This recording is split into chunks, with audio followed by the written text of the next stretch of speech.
Wendell Vaughn, the first Earthman ever appointed the Protector of the Universe, bonded to the energy-transforming quantum bands that were both weapons and symbols of his station, who fought an ongoing battle to defend all life in the universe from cosmic evil as Quasar. Hello, everyone, and welcome to the Quantum Zone, episode 7 already, where we're climbing. I am Phil, and joining me, as always, is Boston's favorite son. Yeah, this is Matt here. Hello, everybody. And the professor himself. This is Will. Hey, everyone. Master of the Quantum Zone. So, yes, I finally got my Marvel Comics Presents 29, so we're going to be covering that and, dipping into New Warriors #1 a little bit. But yeah, that's what me and Matt were just talking about, Will, fair, is we're just doing the Quasar story because, the rest of the stories in here, it's Havoc's, story is part 6. Yep. Black Panther's, part 17 or something crazy like that. And Cold Blood, I never even heard of that character.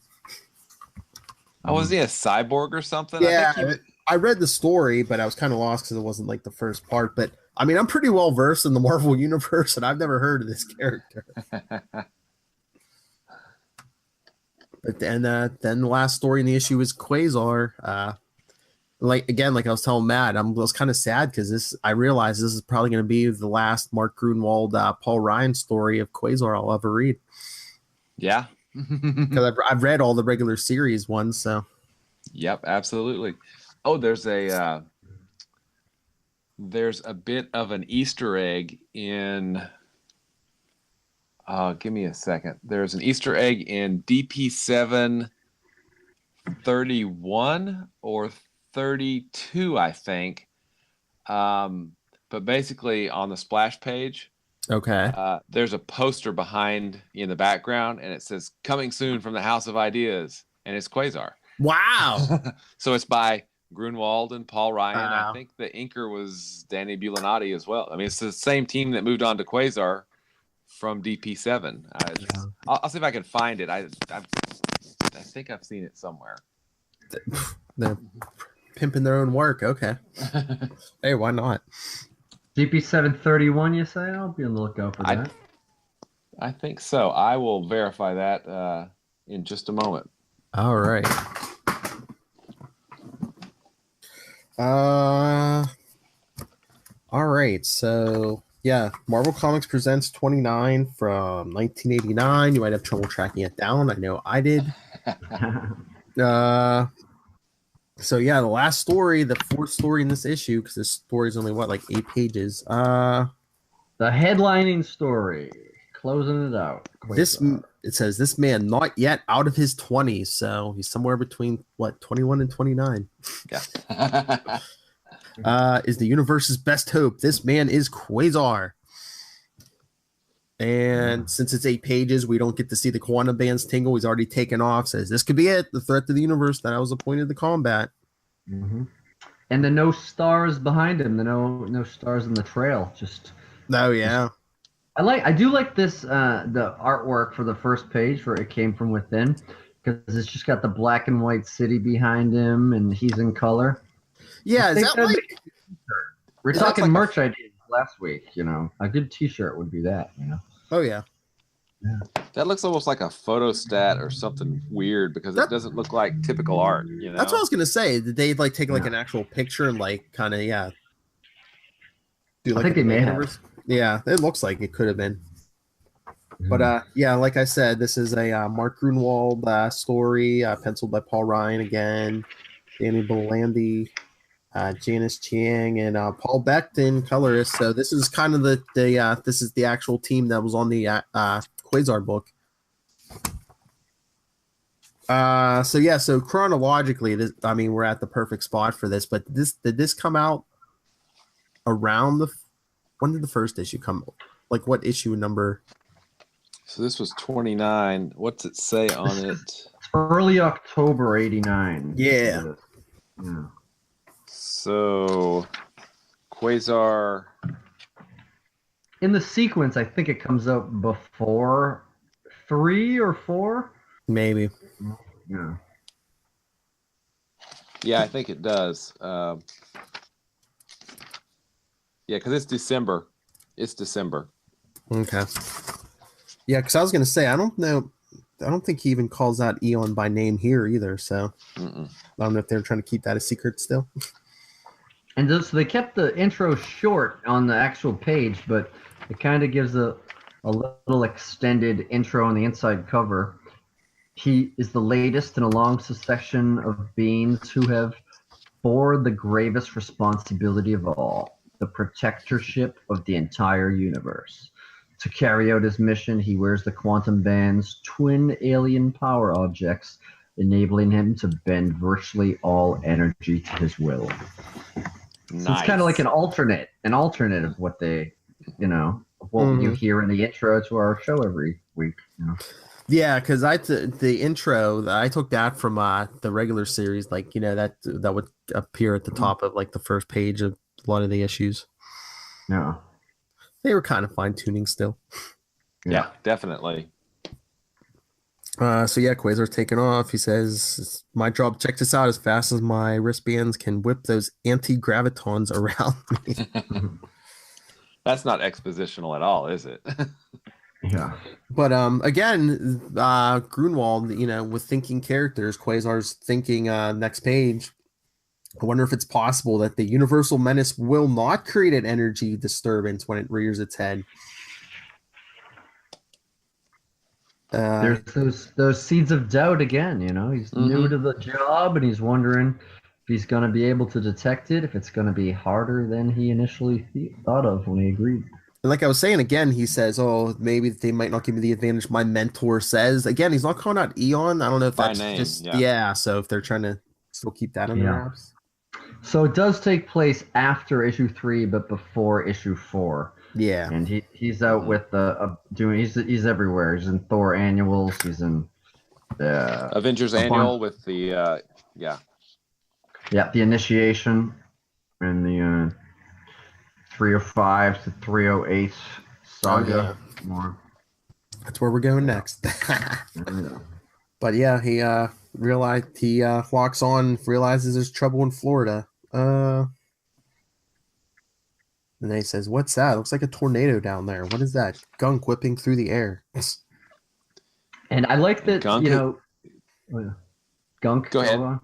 No, Yeah. I was just saying. I like that the it's kind of a running gag or coincidence that Quasar, though he's based in New York City, he's been out in the Midwest, and now he's down in Florida, and these are non-typical superhero locations. Well, hey, he's the protector of the whole universe, He's got to reach most of the country.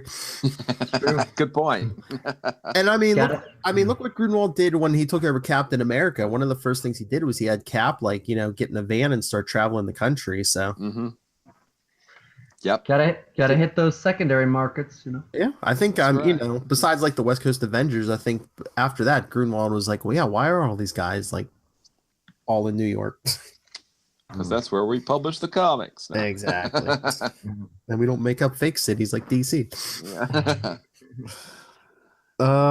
He's like, I thought there was only hurricanes in Florida, not tornadoes. There's a calmness, and I am the storm. Let me drop down. And then what does he see? Jennifer Kale in a metal bikini. Yeah, I was gonna say he's a young girl in a cape. It's basically a metal bikini, a cape, and not much else. Oh, she's wearing boots. And a tiara. Yes. Now this is the part of the job I like. Old horn dog Quasar. Yep, there we go. Chasing secretaries and sorceresses. But yeah, Jennifer Kale, created by Steve Gerber and Rich Buckler, and debuted in Adventure into Fear 11 from 1972. So she would have been she's a supporting character in Man-Thing then, isn't she? Yes. And then later on they revealed that she was a cousin of Johnny Blaze and Danny Ketch. Now we talked a little off air, Phil, about the pre-production for the show. You got the Wikipedia printed out.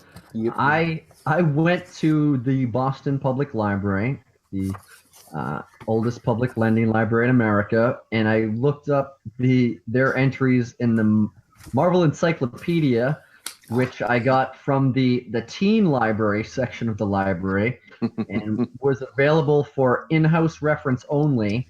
And I was quickly told by the teen librarian it did not mean I could sit in the teen library to read it. I had to exit and read it there. But yeah, I dug in. I typed it all up. There wasn't very long an entry for Jennifer Kale, but don't be a creeper, sir.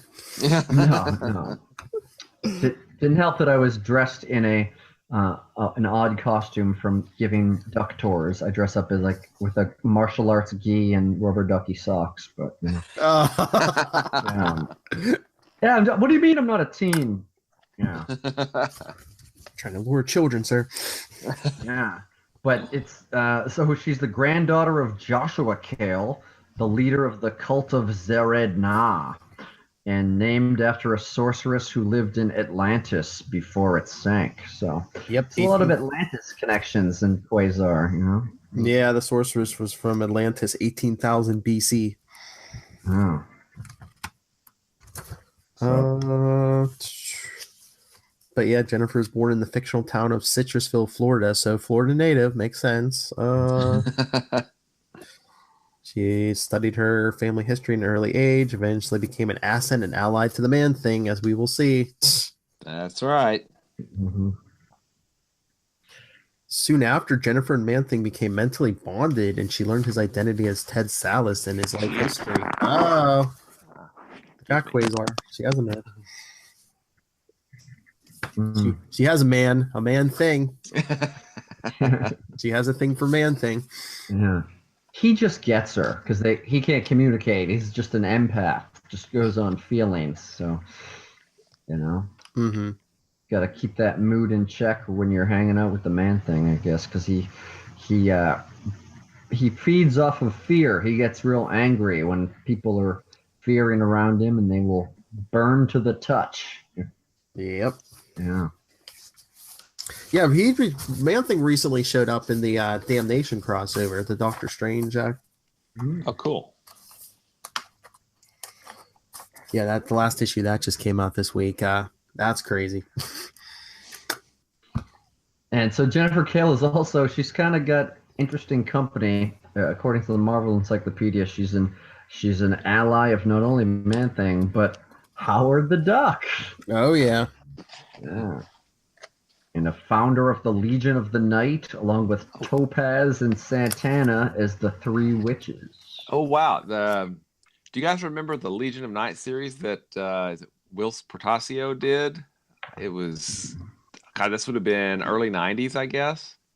It was really pretty. I don't really remember much of the story, but it's really pretty. I didn't read it, but it's like a 2-issue prestige, I think, or a 3-issue prestige format, thicker book. Yeah. But yeah, like I said, Jennifer's also, it was revealed she was the cousin of Johnny Blaze and Danny Ketch, the Ghost Riders. There we go. Oh, wow. The mystical family. Yeah. Wow. Named after a sorceress, yeah. Got into it.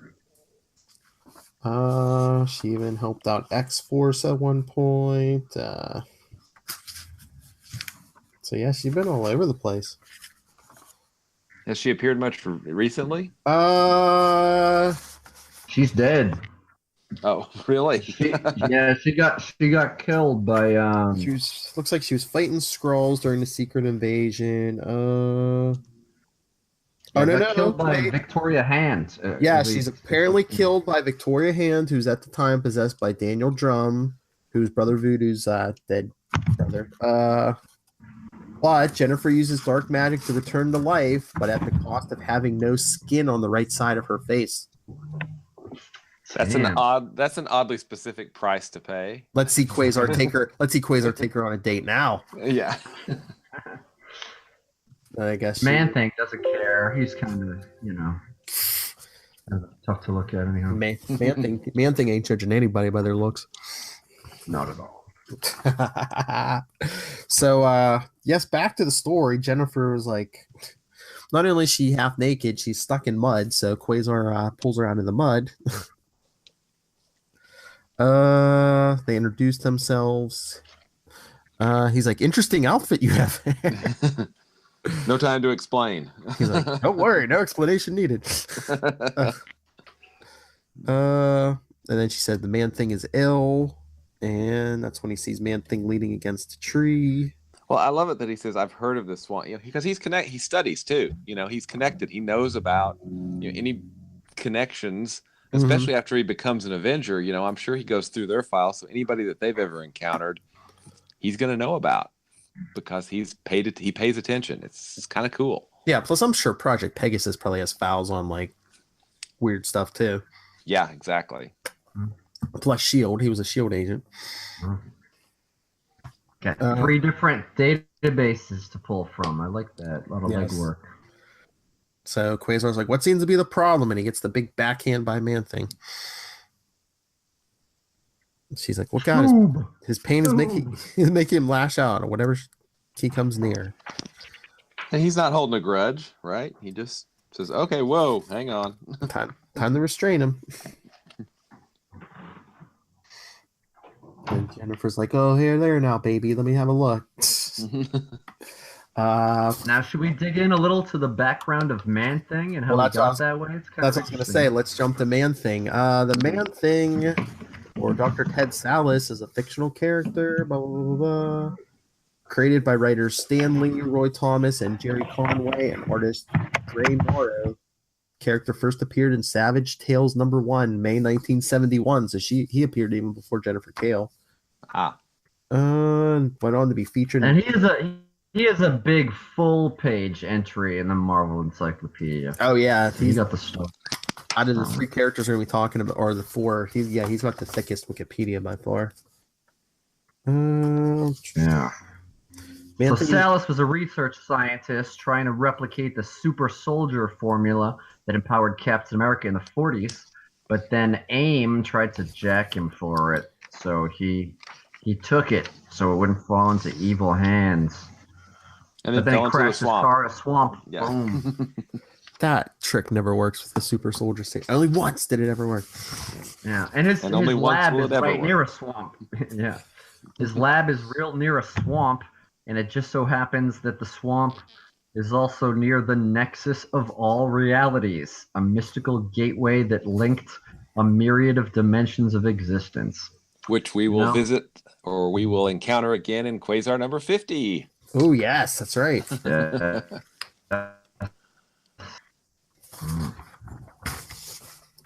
is right. Yeah. So the serum combined with the mysterious swamp causes the energy nexus and vegetation surrounding his almost lifeless body to reconstitute him as a, this is the quote, mindling, shambling mass, the Man-Thing.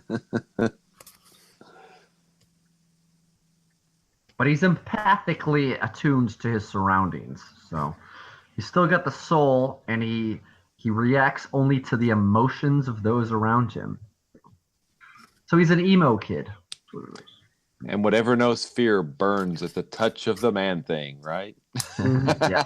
Oh, this is interesting. The project, when he was working on the Super Soldier project, one of the people there was Dr. Barbara Morse, who later became Mockingbird. Oh, yeah. And, cool. And he at one point treated and worked alongside Dr. Kurt Connors. The Lizard. I think pre-Lizard days, though. Yeah. So Sallis was in the thick of it before he even became the Man-Thing. Yeah. And speaking of the world of Spider-Man, they list in the encyclopedia some of his notable issues or notable appearances. And in Giant Spider-Man #4, Man-Thing is drawn to the pain of an angst-ridden high school student. So, there you go. Teenage angst has paid off well for young Peter Parker. You got a Man-Thing to deal with. Yeah. But He kind of looks like Snuffleupagus and Swamp Thing combined. The tree. yeah, I I'm got trying. this weird Cthulhu vibe from him, with the face tentacle things. Mhm. Yeah. Yeah, I always forget who came first, Swamp Thing or Man Thing, because someone was trying to copy the other one. Oh yeah. Always a little derivative somewhere. I'm trying to remember. I think it was pretty close. I think it was, but I think Swamp Thing, House of Secrets 92, I think. I'll look that up. Okay. But yeah, like I said, his most recent appearance was in the Doctor Strange Damnation event with the other heroes, which are like basically, I guess, the new Midnight Suns. Doctor Strange attempts to resurrect the city of Las Vegas and basically unleashes Mephisto in like a small portion of hell. Yeah. It looks like House of Secrets 92 was July of 71. So when was the Man Thing in Savage Tale? Let's see. His first appearance. It was May of 71. Yes. So Marvel wins. Oh, you decent. That's really close too. I mean, That's what I'm saying. I was pretty sure it was like within like the same year, but oh yeah. Wow. That's what I'm saying. And the Man Thing never got a weird dramatic television show on USA. It was kind of a soap opera too. It's not fair. But only Netflix was around. Yeah. So yeah, then Jennifer, Quasar's like, "What happened to the Man Thing?" And she's like, "The creature and I share an empathic rapport. If I can she's picking up the images that Man Thing saw a dark speck floating in the air, a speck that turned into a black gloopy mass in the space of a day. And the Man Thing is the guardian of the interdimensional nexus. It's his job to investigate weird things. That's what he did. But somehow the black mass attached itself to his semi-solid mud-like body and seeped inside it. Try as he might, the Man Thing couldn't dislodge the alien matter inside him. It continued to grow, making him swell up almost as if he were pregnant." Somebody knocked up the Man Thing. And whatever's inside him, she says, causing great psychic discomfort. Well, I'm thinking you probably have physical discomfort too. Well, yeah. If any man's pregnant, it's going to cause physical discomfort. Mm-hmm. Yeah, if the Arnold Schwarzenegger Classic Jr. has told us anything. Exactly. Get to the Nexus. It's not a junior. But Quasar's like, yeah, if it is like a pregnancy, the solution is to get it out of him before it gets to full term. If you can provide me with a few details about his anatomy, I can perform a caesarian section. Wow. Yeah, what does that look like on the resume? Well, I performed a cesarean section on the Man Thing. What? Now, Will, in that printout that you have of all the Quasar's band's ability, does it say performing cesarean sections? Is that one of his? No, we should totally add that. Yeah. And it's a little foreshadowing to when we see Quasar pregnant with hers baby, although it's only really on the cover. Yeah. Of a later issue. Oh yeah, that's right. It's a great image. Mama said there'd be days like this. So after long minutes of careful surgery with a laser-like beam of light. Notice they don't show us that surgery, by the way, and I'm kind of thankful for that, actually. Well, I mean, too, I don't think they were going to get that gross in this comic, and two, they only had like 8 pages. That's true. Yeah. And then it's a boy. It's a fully grown, fully clothed man. Who, as we Who looks like Billy Idol. we discover is Quagmire, Giggity. Jerome Myers, who's a native of the Squadron Supreme universe, first appeared in Squadron Supreme #4 in Flashback and fully in Squadron Supreme 5. So 4 was December 85 and 5 was January 86. Created by Mark Grunwald, of course. Squadron Supreme is one of those. I don't think it gets enough credit for what it was trying to do because Watchmen. I mean, it was doing similar things in a much, much different manner, but it's good. It's really good. It is. I read that every couple of years. Yeah, another great Grunwald story. And isn't that I have a trade, but it's not the original trade. Isn't it like one of the versions of the trade where like after he died, Grunwald passed away, he had some of his ashes like mixed with the ink or something? I think so, yeah. So there's like a printing out there with like his ashes in there. Mm-hmm. I'll have to check. I don't remember which printing I have. I'll have to check on that. Yeah, because I know in mine, like there's like a foreword in there about the ashes, and then at the bottom of the page it says this edition does not contain the ashes. I'm like, oh. Oh man, this is better than blood. Cool way to become part of the work. I mean, yeah. Oh man. So yeah, Quagmire or Jerome Myers was born in Pittsville, Terra Nova, on the United States of Other Earth or Earth S. He was a criminal, a member of the supervillain group, the Institute of Evil. He was a recurring foe of Dr. Spectrum, basically a Marvel version of Green Lantern. He helped the Institute hold the squadron's loved ones hostage, but ultimately it was defeated by the squadron. Like the rest of the Institute members, he was subjugated to the behavior modification process and elected to full membership in the Squadron Supreme.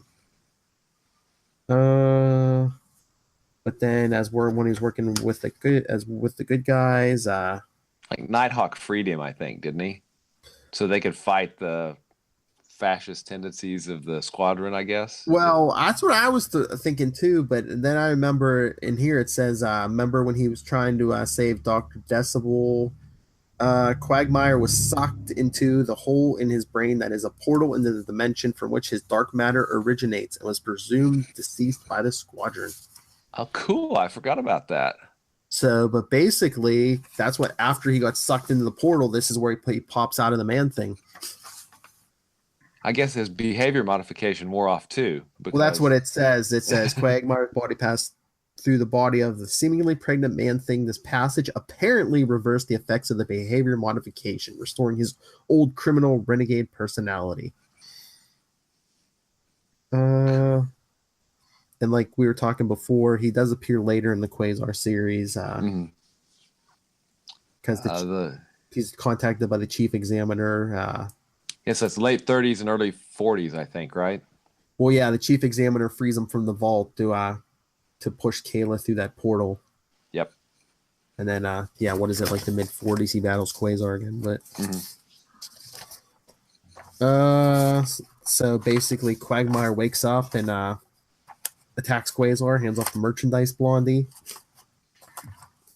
And another man, a chick in a bikini. Yeah. It should be noted that Quasar did not have to spank Quagmire for him to wake up. Oh, it was the other way. Spanked him in the face. Whack. W-A-K. And Quagmire's getting a little handy with Jennifer Kale. I mean, he's like almost just like ignoring Quasar. He's like, hey, it was cold where I've been. How about warming me up? Yeah. So Quasar blasts Quagmire. Quagmire's like, oh, so those bracelets shoot shoot solid light. Reminds me of this other Phoebe I used to know. I guess meaning Dr. Spectrum. But again, Quasar's energy can't see. Another thing, that he doesn't work. Yeah, he doesn't work against. Yep. Quagmire, of course, you don't have a chance against me. Again, Quasar's like, his muck is penetrating my energy shield. No time to play defense. Got to take him down. So he's blasting the ground under Quagmire. Then Quasar says, since his energy penetrates mine, my best bet is to forget the pyrotechnics and go for the man. So he starts going hand to hand. Because remember, he was an agent of S.H.I.E.L.D. Yeah. Back to the roots. 3 years of S.H.I.E.L.D. martial arts training finally paid off. And luckily Quasar only gets kneed in the stomach. He's got nice abs, so he can withstand that. Quantum crunches, they'll do their.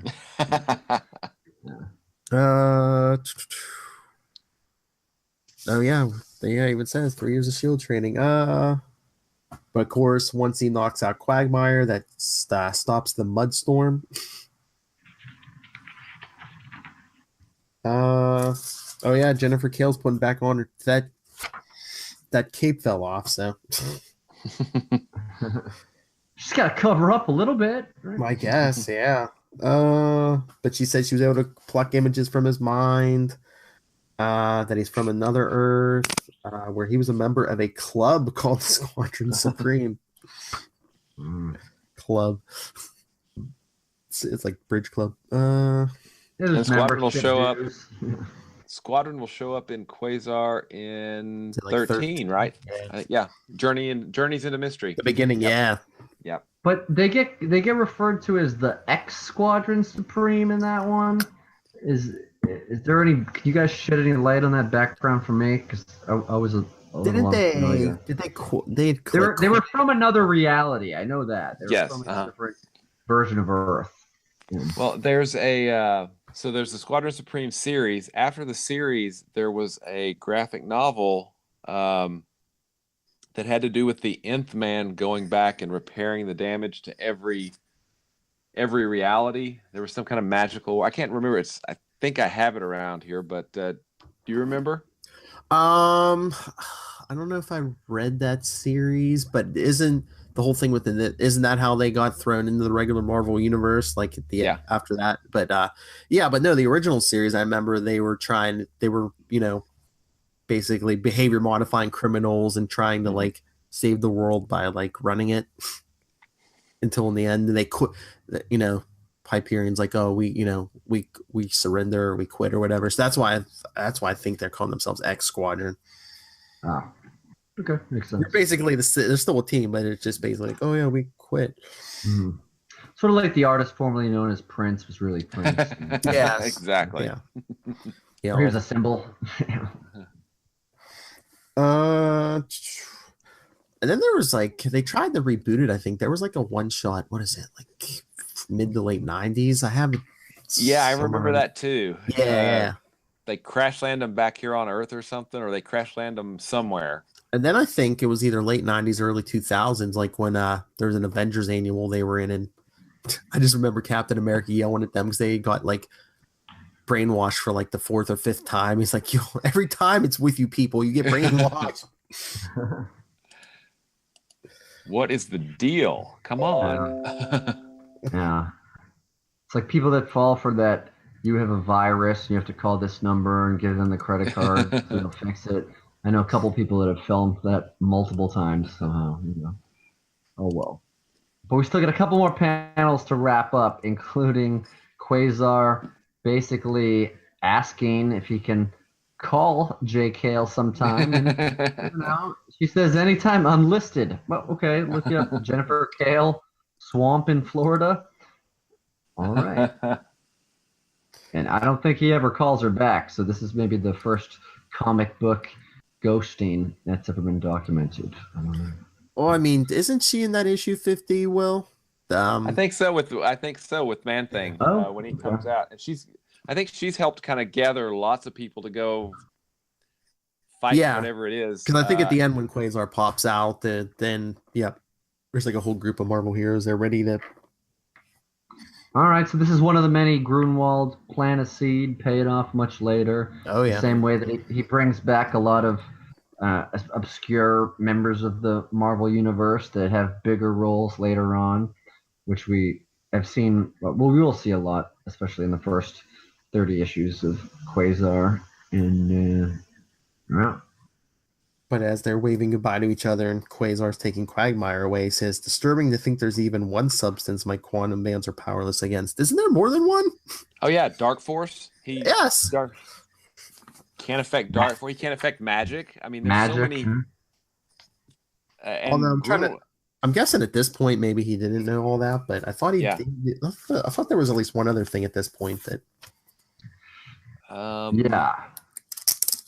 Well, the was Dark it Force- the angler? The angler had he gave him some trouble, right? Yeah. He could get it out of Other things. dimensional energy, and then of course, oh heck, issue 2, Oh, the stuff that Death Urge was thrown Death at him. Urge. Yeah, exactly. Mhm. Mm. That's it. That's what I was trying to think of. Yeah, because Death Urge just pulled Yeah. those black weapons out of his body and going right through that Yeah. shield.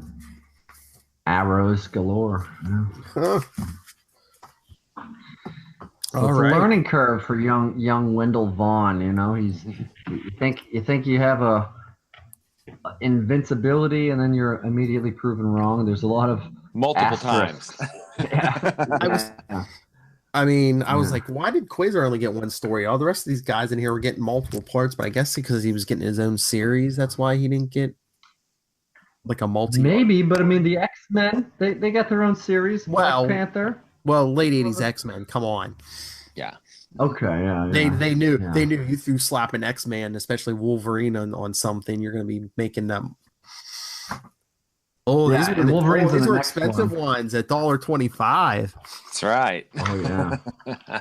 Because they got the wraparound cover, and there's no way that the X-Men are ever going to be on the back cover. I remember. I found the next two just in case there was a continuation before I really knew that there was short stories. So, I got those. But you got a lot of Excalibur, more Black Panther, Cold Blood, and stuff, and Lear, the Lord of Lightning, the Celtic gods. Yeah. All right. Well. All right, let's get to the next issue. Like I said, we'll just basically summarize it because Quasar basically only shows up on like 2 pages, maybe.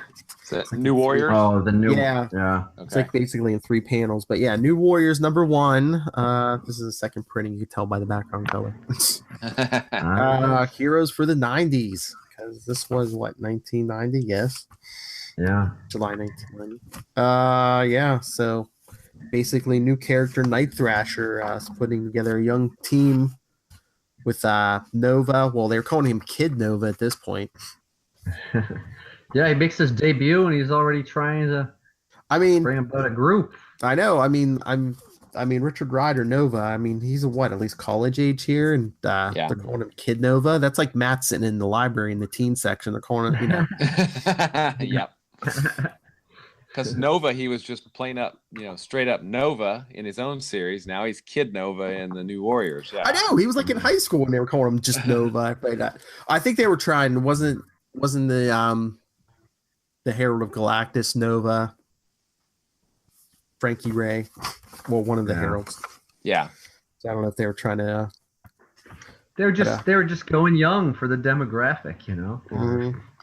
Namorita, cousin of Namor, Firestar, and her amazing friends. Marvel Boy, not the Marvel Boy we've talked about before. No. Telekinetic. Mm-hmm. Yeah. What's he called now? Justice? Is he still called Justice? I think so. Yeah. Okay. And there's like an alternate future version of him in the future Guardians of the Galaxy. Vance Astro. Vance Astro. I like that version. Who carries Cap's shield, which is pretty awesome. I think he changes his name to what? Major Victory? Is that right? For a while in the 90s. Yeah. But I think that shield's deadly. Try whipping around with telekinesis. And Speedball, which is kids don't do drugs. Yeah. Yeah, Speedball, the only comic book character to kill Jim Belushi and Chris Farley. Oh, wow. Oh, that's dark. So yeah, Speedball.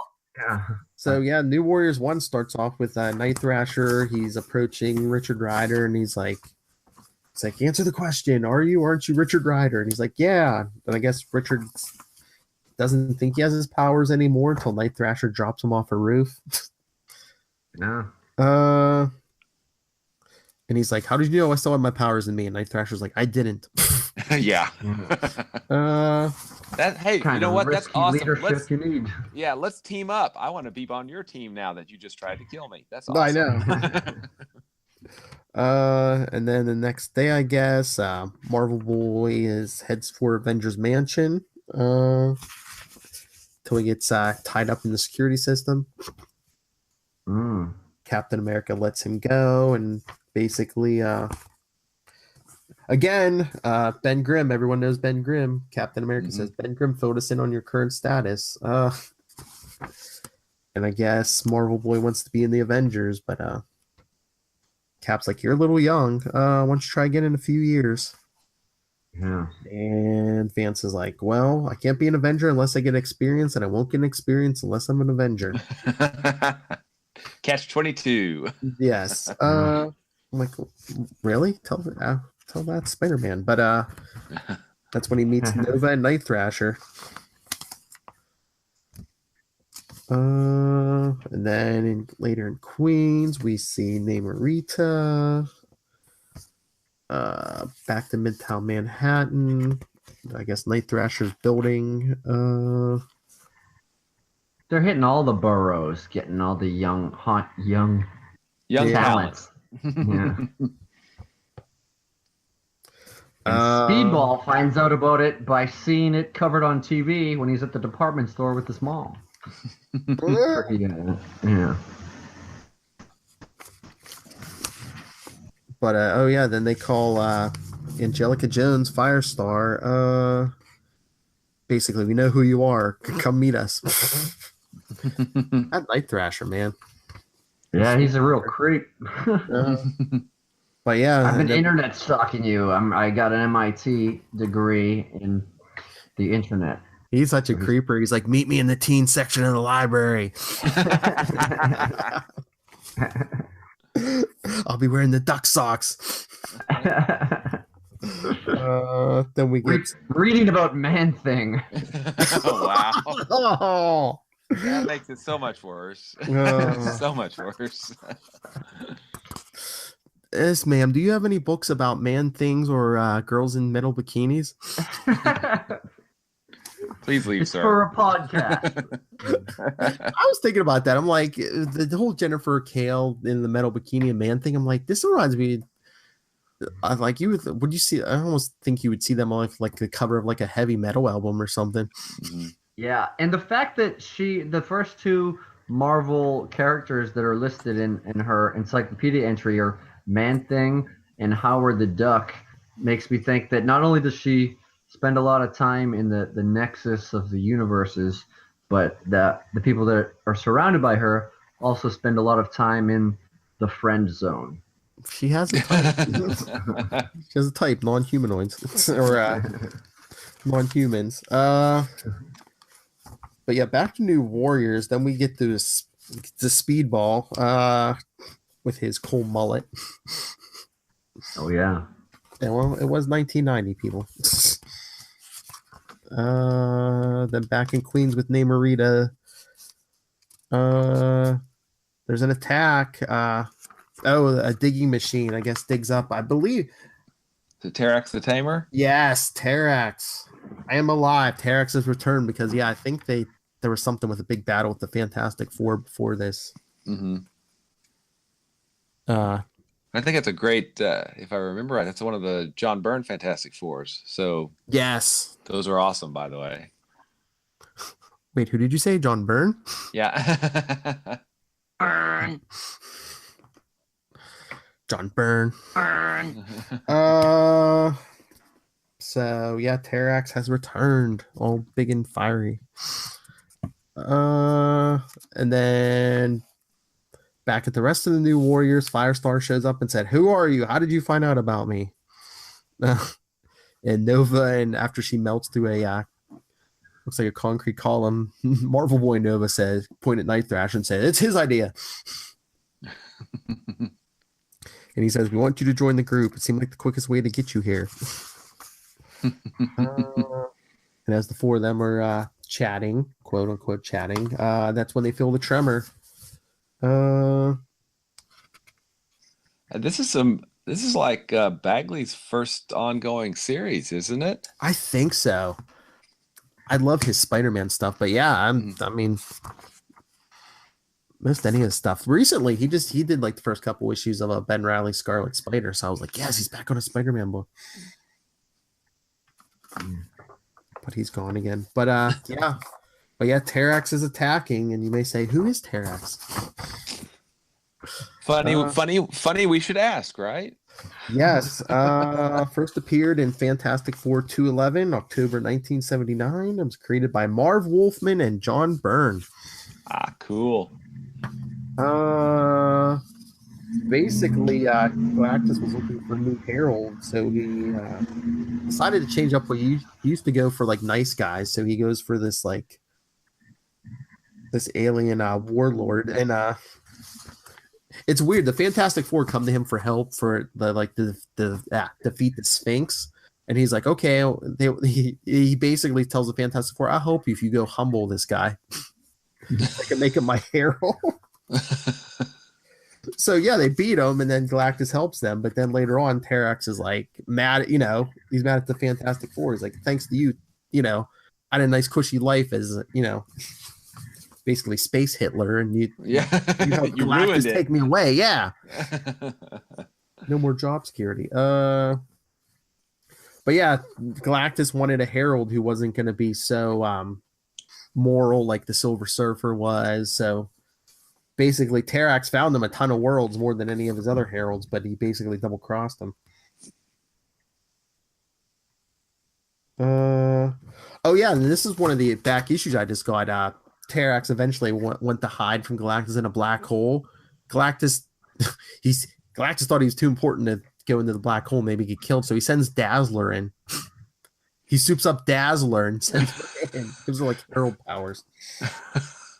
Oh, that's an issue of Dazzler. Is that an issue of Yeah, Dazzler? yeah. I forget. It's like is it like 11 It's or pretty something? early, yeah. Yeah.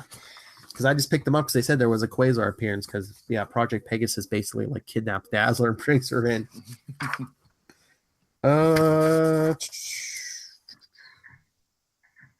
But yeah, another character who was basically killed but then was resurrected again. Terrax was like killed by the Phoenix Force, but then he was resurrected. No one knows how, but everyone's assuming it was by the Phoenix Force.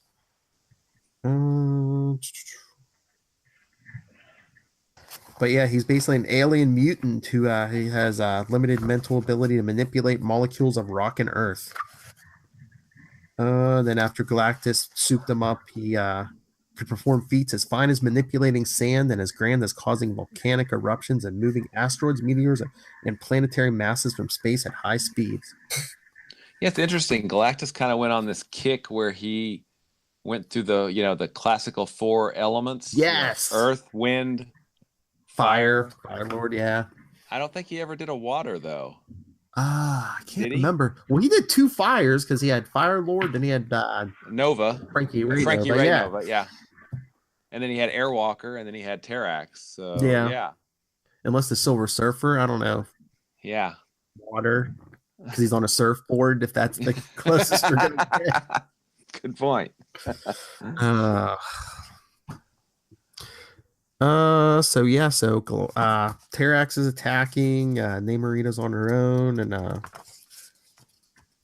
basically what am I gonna do? Attack. Terrax hits her with Earth. She's like, where's my cousin when I need him, or the Avengers, or Wolfpack? Also, what's Namor's cousin doing in Queens? It seems like Well, I thought she said something about having a date, but wasn't she with this team that was like digging up the ground? Oh, okay. She was. I'm sure it's covered, but it just seemed like an odd detail.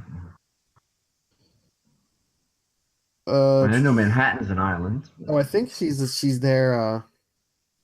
Is she like an environmentalist or something? That would make sense. So yeah, she's fighting Terrax, but he's smashing her with Earth and stuff.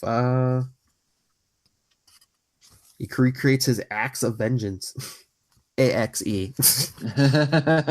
Nice. Oh, He's not fighting a villain that ordinarily wouldn't be fighting. yes. Superhero that wouldn't be fighting. But it's 1990. They're like, oh, that was like good crossover. So the most of the new Warriors show up, but then Speedball's in a electronics store and sees the fight, so he ducks out on his mom and goes looking for a fight. Just a commentary on how teenagers will do things that they see on TV. That's right. Maybe. I learned it from you. So yeah, Terrax swat Nova away. Firestorm tries to burn him. He says, "I won't be burned to death again." See Fantastic Four issue 260. I bet he was burned to death in that one. You think? I think Doom Switch was that the one where Doom switches bodies? I don't know, but Namorita smacks him around, says, "Don't take your gold grudges out on us." That's when Night Thrasher comes at him on a skateboard. Yeah. A skateboard? Yes. 90s. So 90s. This was the 90s. So kids, you can be a hero too. Well, I mean, Thrasher magazine is a skateboard magazine. Night Thrasher. That's right, Father. I shall become a Tony Hawk. Tony Hawkeye. Oh! Nice. Damn you. So that's Terrax grabs Night Thrasher, is about to throw him into a piece of sharp metal shrapnel until Marvel Boy catches him.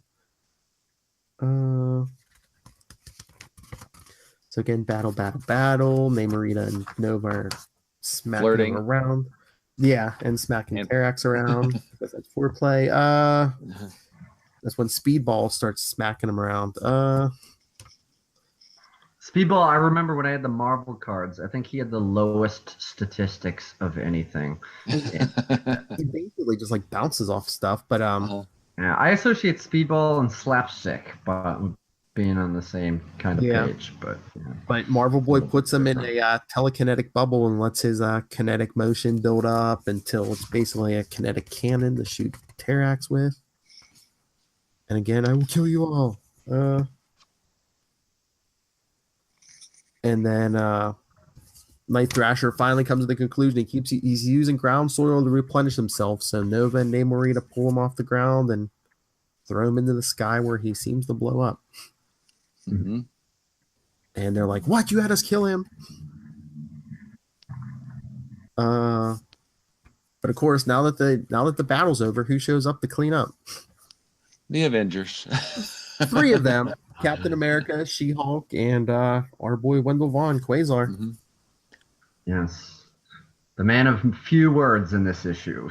But I'm like, they kind of usually downplay it where like people don't seem to know who Quasar is, but I guess Marvel Boy's that big of a fan. He knows who Quasar is. Yeah. Well, he had to do his Avengers research, trying to get a job there. I guess. Gotta know the personnel, like, yeah. But yeah, that's contrary to most of the things that we've read so far, with people on the street mistaking him for Nova or just not knowing who he is at all. Mm-hmm. Well, basically, yeah. So the Avengers are talking to the guy in charge, and that's Quasar. That's Quasar's offering in this issue. Him saying, "That's what we're here for, Mr. Rosen." That's it. That's the line. And so basically, Speedball's even telling the Marvel Boys, like, "Hey, Cap dumped on you, me too." Back in Captain America issue 353. But it's a little it's a little weird that Quasar is saying that, because it's like they didn't do anything. That's what we're here for. We're just here to take the credit. And Night Thrasher seems to be a Fantastic Four fan, because like the 6 of them decide to form a team. He's like, "I would have preferred 4, but." Yep. And then they do the whole, Fantastic Four hands on top of each other. So I'm saying Night Thrasher's a fanboy. Yeah. Oh, and then Nova is the last. Vance Astro is too. Oh yeah, that's right. But yes, and then they're like, do the whole Avengers thing. What do we call ourselves? How about the New Warriors? They instantly take it. First take. Boom. Let's go. Well, Night Thrashers is basically like, shut up. That's it. End of the discussion. All right. So yeah, you got a supersized episode this time. 2 issues.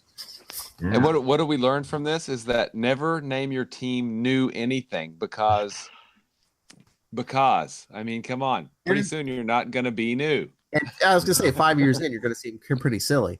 Yeah. Yeah, you're going to have to change your name. New Mutants became X-Force, all this stuff.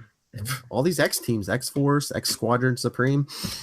New Teen Titans. Yes. Yeah. New Warriors, go.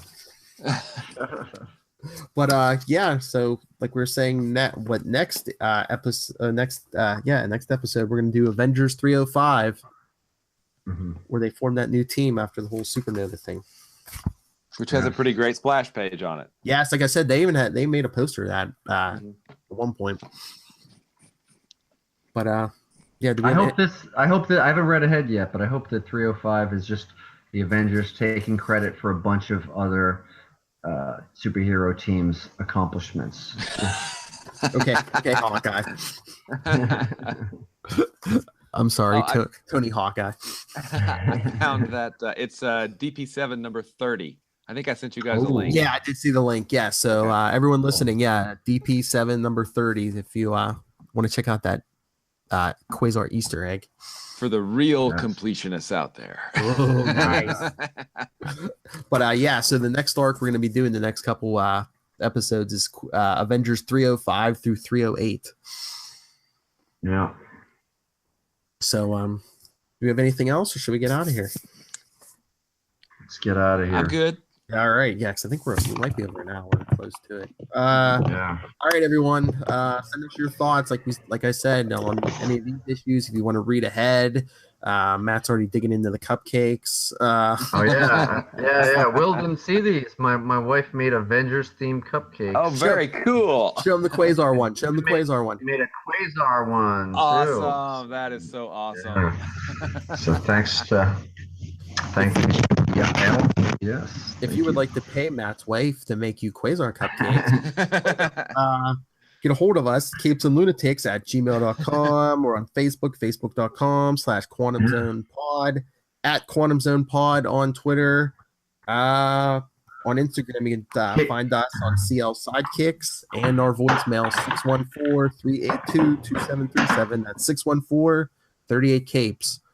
And Matt, if anyone wants to your recommendation on good libraries to hang out in, where can I get a hold of you? Yeah. You could check out my wife at Capes and Lunatic Catering. Nice.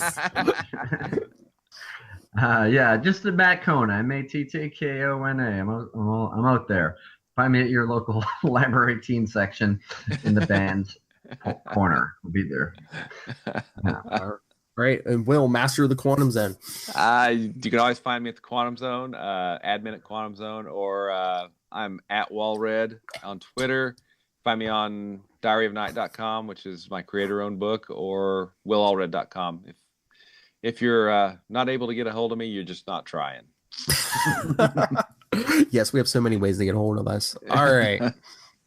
Everyone, that has been another episode of the Quantum Zone. Join us next week. Like we said, we're going to be diving into the Avengers again. We're going chronologically, so we'll get back to the Quasar solo series. Real soon. Yeah. Oh, but this episode, we should have been the capes and bikinis. Metal bikinis. But I'm just saying, I don't think any of us would look good in a metal bikini.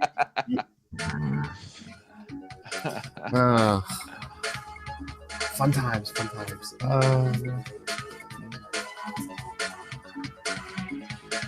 Remember, you can be in college, you can be in your 20s and still be called kid.